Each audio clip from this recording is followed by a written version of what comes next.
ఈ ప్రపంచంలో ఇన్ని వేల మతాలు ఉన్నా గానీ ప్రకృతి మాత్రం మనందరికీ ఒకటే. హిందూ, ముస్లిం, క్రిస్టియన్, బుద్ధిజం, జైనిజం ఇంకా ఎన్నో మతాలు ఉన్నా గానీ ప్రకృతి ముందు మాత్రం మనం అందరము సమానులమే. మనందరికీ ప్రకృతి ఒకటే అయినప్పుడు మరి మనం పాటించాల్సిన ధర్మం కూడా ఒకటే, అదే ప్రకృతి ధర్మం. ప్రకృతి ధర్మాన్ని మీరు కూడా తెలుసుకోవాలంటే ఖచ్చితంగా విపశ్యన ధ్యానాన్ని చేయాల్సిందే. విపశ్యన అనేది ఒక మెడిటేషన్ టెక్నిక్. తెలంగాణలో మెయిన్ గా 2 సెంటర్స్ ఉన్నాయి, ఒకటి నల్గొండలో, ఇంకొకటి హైదరాబాద్. నేను హైదరాబాద్ లో ఉండే మెడిటేషన్ సెంటర్ లో 10 days కోర్సు తీసుకున్నాను. ఇక్కడ కోర్సు తీసుకోవాలంటే మనం ముందుగానే ఫోన్ లో అప్లై చేసుకోవాలి. మన అప్లికేషన్ చెక్ చేసి మనకు సపరేట్ రూమ్ ఇస్తారు. 10 days వరకు ఫోన్ ఆఫీస్ లోనే తీసుకుంటారు. ఈ 10 days మనం ఫోన్ లేకుండానే అక్కడ ఉండాలి. ఇక్కడ రూల్స్ ఏంటంటే 10 రోజుల పాటు మనం ఎవరితో మాట్లాడొద్దు, కంప్లీట్ సైలెన్స్ లోనే ఉండాలి. ఏమైనా డౌట్స్ గానీ హెల్ప్ కావాలంటే అక్కడ టీచర్స్ ఇంకా సేవకులు ఉంటారు, వాళ్ళతో మాత్రమే మాట్లాడొచ్చు. ఇక్కడ వీళ్ళు పెట్టే ఫుడ్ మాత్రం చాలా బాగుంటుంది. 10 days కి మన దగ్గర ₹1 కూడా తీసుకోరు. నాకు నచ్చితే డొనేషన్ రూపంలో ఇవ్వచ్చు. ఇంత ఇవ్వాలి అంత ఇవ్వాలని ఏముండదు, మీకు ఎంత తోచితే అంత. మీకు నచ్చితేనే అక్కడ డొనేషన్ కూడా ఇవ్వచ్చు. మీరు డొనేషన్ ఇవ్వకున్నా గానీ అక్కడ ఎవరు ఏమనుకోరు. నా మనుషులుగా పుట్టినందుకైనా ఖచ్చితంగా దీన్ని మాత్రం ఎక్స్పీరియన్స్ చేయాల్సిందే.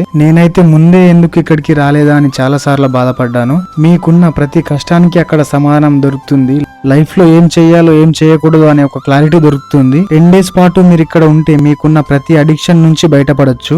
వచ్చేటప్పుడు ఎన్నో బాధలతో నిండిన మన గుండె వెళ్ళేటప్పుడు మాత్రం సంతోషంగా వెళ్తాము. ఎవరైనా ఈ కోర్సు చేసిన వాళ్ళు ఉంటే మీ ఎక్స్పీరియన్స్ చెప్పండి. ఈ వీడియో చూసి ఎవరైనా 10 day కోర్సు తీసుకుంటే మాత్రం తర్వాత వచ్చి ఖచ్చితంగా కామెంట్ చేసి మీ ఎక్స్పీరియన్స్ చెప్పండి.